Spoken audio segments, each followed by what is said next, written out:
this week's workshop, The Power of Trending and Pop Culture Content.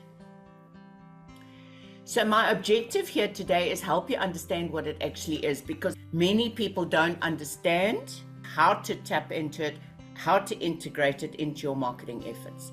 And I'm going to show you today why it's important and how it helps your marketing. Let's start first with what is pop culture and trending content. There's a subtle difference between the two, but I'm honestly just putting them into the same basket. Trending content, in a nutshell, is news.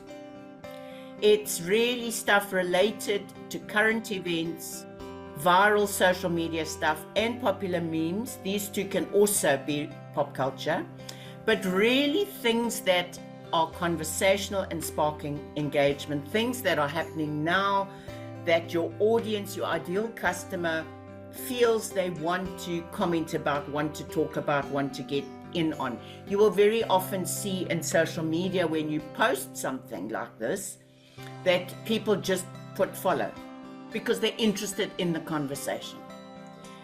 It's a very, very good way to increase engagement, increased reach, increased awareness. You need to tune into current events, and I'm going to give you lots of tips to do that today. Pop culture content, on the other hand, is defining what's happening now by music, TV, movies. We all know the conversations about Netflix, people referring, if you want to start a conversation on your page, ask people what they're watching on Netflix, what they can recommend on Netflix. It's huge. Fashion and lifestyle. Fashion is a great identifier for a niche. Car key versus brand. Celebrities and influencers are people who leverage pop culture. And you should follow them to see what's being spoken about, to see what's being talked about. Major event. You need to tune into those, and I'm going to give you lots of tools to do that. So for now, just understand what it is and start thinking about what you can do with it to increase engagement on your social media platforms, to increase connection with your audience. How many of you have actually leveraged trending topics or pop culture? No judgment here. It's been in our content plans at least once a month for the last few months. Have you done it or not? And if not, why not? I'd love to understand why you haven't done it. I'm hoping to solve and remove those barriers today, because it's probably because a lot of you don't understand what it is. The key characteristics, simply summed up in the slide. It's new. What's happening now? It's got widespread appeal in your niche, or globally, or regionally, or nationally. And it's relatable. It creates a connection. So when people see it, they go, oh, I'm interested in that. And they pay attention. Why does it work? Because when people can tune into a conversation, think about when you're in a crowd and you're practicing cocktail listening, where you're tuning into conversations here and there and you're actually nodding at the person in front of you, but you're actually listening somewhere else, because there's something over there that's piquing your interest, that's capturing your attention. And when people start engaging, they become part of the ongoing conversation. It creates a snowball effect, and they get a sense of belonging. That is the psychology behind the stuff. Psychology, consumer behavior on social media is key. Tap into what they're doing, what they like, what they're interested in. It evokes emotions. We know that emotions play a role in buying or taking the next step, in decision making.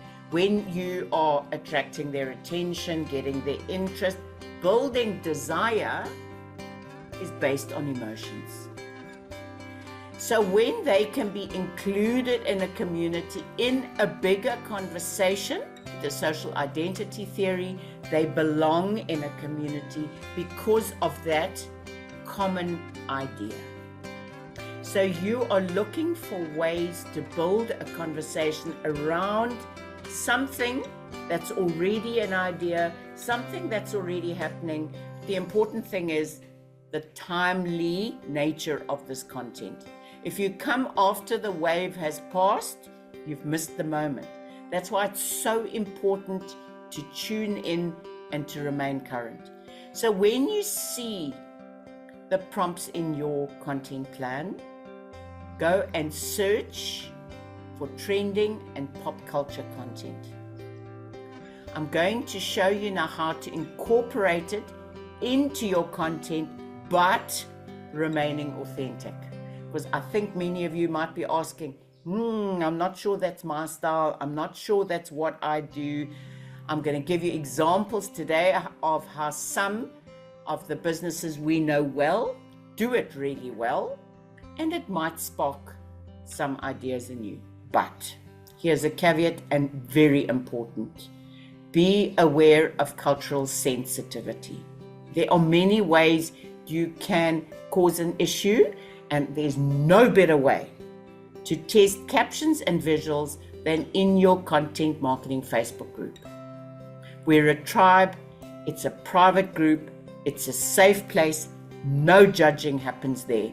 So if you are posting something, especially now when you're starting and you're putting your foot into the water and just testing it, if you're not sure, post your content in that private group and ask people what they think. Are you maybe pushing the envelope too far?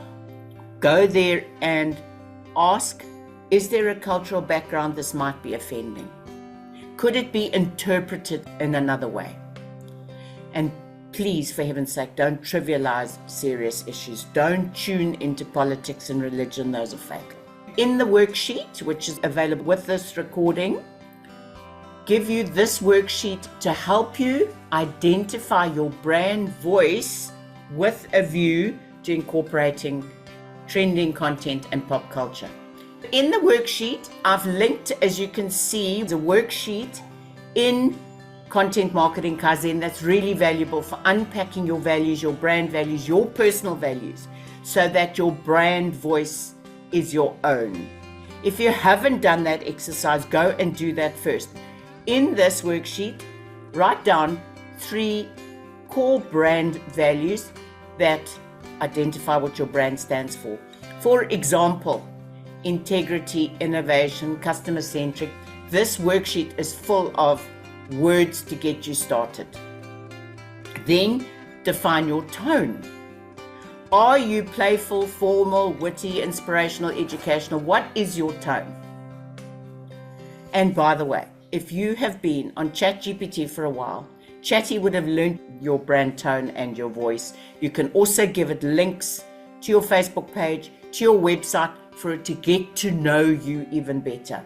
And ask Chatty to help you describe your brand voice and tone.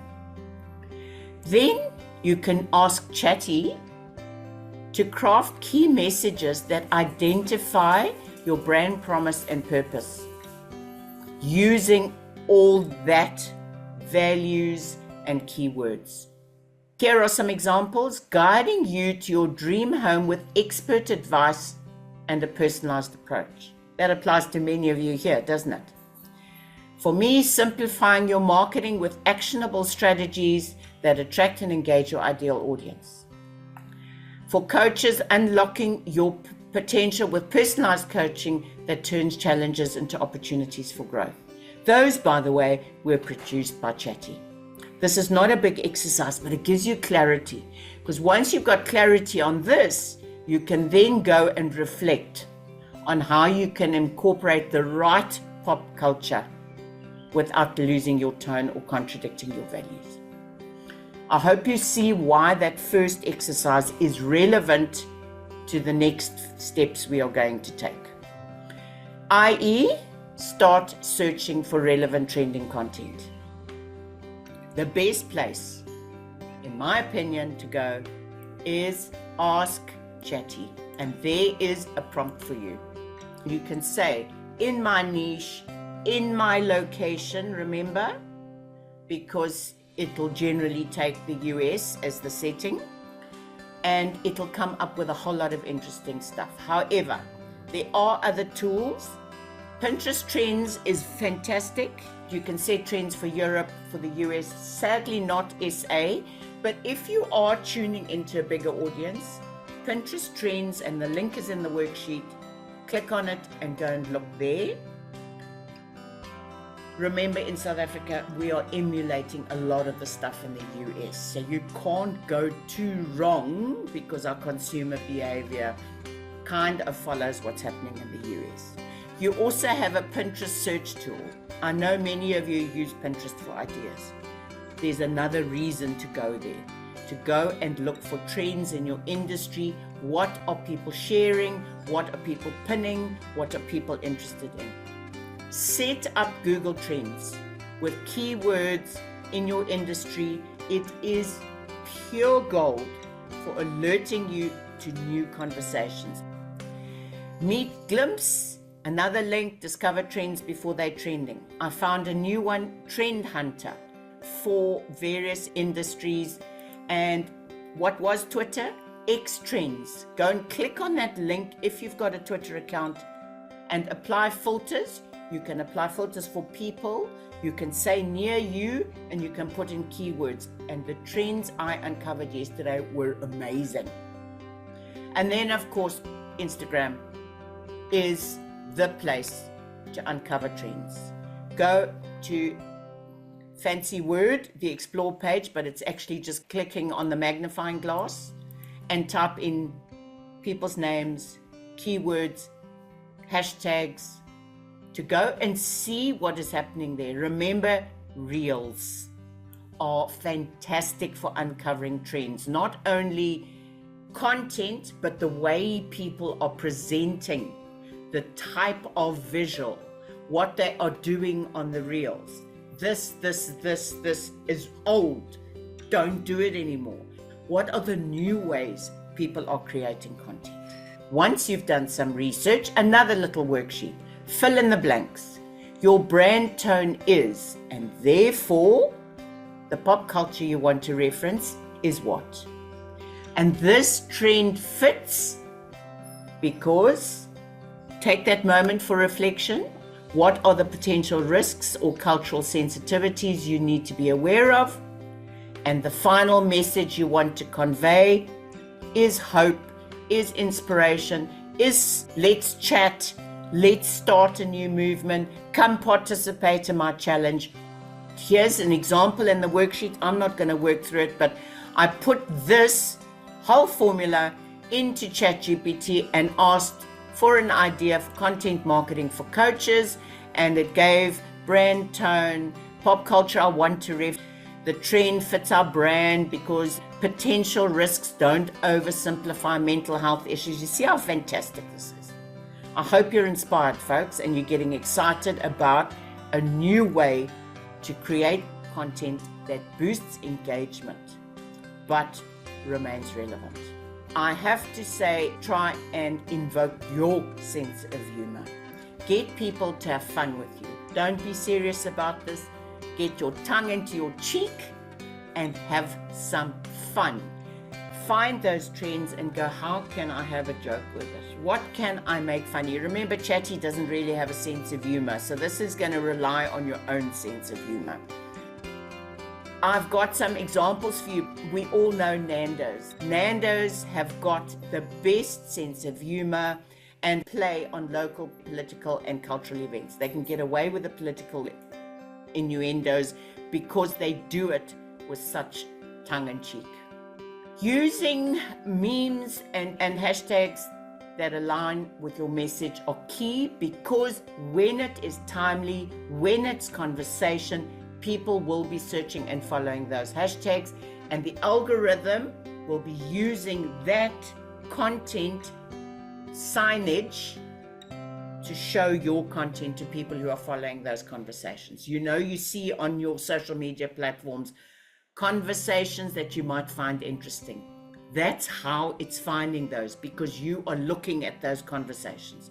You want it to do the same for your audience. So timely reaction is critical. Some Nando's examples. Obviously, the load shedding is a bit old news, but this was brilliant. The dish they called the Andre because it was for the generator, on the lighter side of us suffering with load shedding. But more recently, freshly grilled peri-peri chicken for drive-ins, but you don't have to grill it on the road because we are having this, or have had this, heat wave. You've got to stay current to tune into these. So if you are too busy, go and put in some Google Trends and set up an email alert so you get a heads up when this happens. But I also urge you to follow some influencers in your industry who are amusing. We have got some comedians that your ideal customer follows. Go and have fun with us. User-generated content. So I've got another example of this where Naked, is a local insurance company, have based their campaign on the type of testimonials people gave them. And they've very cleverly incorporated what people say into having some fun. Ask your users to show you how they're dressing up for the sports game, what snacks in front of them when they're watching the sports game. Collaborate with influencers. You've got to search for these. Maybe look who your ideal customers are engaging with. Influencers and celebrities generally leverage pop culture and newsworthy trends. It helps them get seen. Why are they doing it? Because it works. Go and watch them, see what they are doing. Search your influencers, people your ideal customers follow on Google. And of course, you can always ask Chatty for information. I asked Chatty for some examples. Join or start challenges. This is another good one you can ask Chatty, is what challenges can I arrange around X topic that will engage my ideal customer, which is who? And ask Chatty for advice and a suggestion, and you can then build on that. For those of you on TikTok, challenges on TikTok reign supreme. With your pop culture hat on, and try and think why this is working. What part of pop culture is it tapping into that's working? I just put trending social media challenges into Google search, and it came up with a whole list. There are some very, very good ones here. If you're in the wellness space, cinnamon challenge, there's blue whale challenge if you're in environmental space. The other one that's very important for you to embrace and have fun with is memes and viral content. And I'm thinking, I don't think that memes are what you think they mean. So let's get that clear today. Simply relatable, humorous content. For example, I mentioned Naked. Naked billboards are everywhere and they are fantastic. This part is very much a South African phrase that is local culture that local people know. I saw one yesterday that said Umulani got naked at his Lobola negotiations. How can you come up with something that can leverage words or terms that is the norm in your location with your ideal audience? The other very good example in South Africa for us is Savannah cider. It's dry, but you can drink it, is their logo. And then if you work in a restaurant, remember ranch dressing doesn't mean a cowboy outfit. But incorporating local references is key. Here's some more examples. Signage to Brakpan, and the other one in the other direction in Afrikaans. And then to die missies vir precious vra my hond te vat vir 'n stap. She didn't expect this. And then another Nando's one. Very hot peri-peri with a hole burnt in the chair. Sense of humor on social media works. So let's get you started. So after you've done your research that you've noticed in your industry, what are your audience tuning into? Those groups you belong to, where your ideal customer hangs out. If you just click at the top of the group, it says so many posts today. Go and have a look there. It's very likely somebody with sense of humor has posted something that is going to start an idea. Why would your audience want to connect? Because they want to belong. They want to have some fun. People want some light entertainment. Aren't we taking things too seriously? What are 3 pop culture elements that align with your brand? Is it a meme? Is it a trending video audio? Is it a reel? Is it a joke? What could it be? And what can you reference? Can you reference a show? For example, I had lots of fun last week with Kaptein in Vrienden from Monte Casino, and posted Kaptein's song and had lots of engagement on that. So it was a show that an audience I relate to also related to. Movies that are trending or are timeless or are relevant to the time of the year. Is there an event going on? Is there a product that's suddenly the talk of the town? Or is there a personality that's appeared, that's on stage, coming to town? What tool will you use to track trends? I've given you lots in that search thing. Don't go and do them all, because you're just going to get overwhelmed. You're going to disappear down a rabbit hole. A week's gone and you've posted nothing. Just once, go and look at them all and see which one suits you, which one works for you, and go and use that tool to stay on top of what's happening. One risk you must avoid is, for us, very much cultural awareness, and then a successful campaign that went well, that you have found in your research, is what and why did it work? We always learn. The moment you stop being curious, you stop learning. Read between the lines. Then go and create your content caption. What visual will you use and which platforms will you distribute it to? Go and use that worksheet, copy and paste it onto a piece of paper and keep it as your scribble piece for you to create pop culture content. And remember this part, you are very welcome to share in the Content Marketing Kaizen group, so we can all tell you if you've hit the mark, or can even share some additional ideas. Let's share and help each other generously. So, quick recap: relatable, engaging, and most of all, brings your personality and your brand's personality to the fore. And that is what differentiates you. That's what makes you different and relatable. And make sure you leverage it in terms of what your audience is interested in, what they are talking about. Start small. Try doing this. I would love to see your content and invite you to tag me at Suze Bouwer in the comments of your posts when you post trending, have some fun content. The trend or the idea can be on any platform, because wherever you are, people are looking for a reason to engage with you. The type of post, so in our content plan, the type of post, the reel, the post, the meme, those get pretty platform specific. A meme will work anywhere, even on LinkedIn, because people want to be entertained. All I'm urging is that sensitivity. South Africans have an enormous sense of humor. Leverage that to build your reputation and to get people to engage with you. It really works. Everybody is looking for a bit of light-hearted motivation.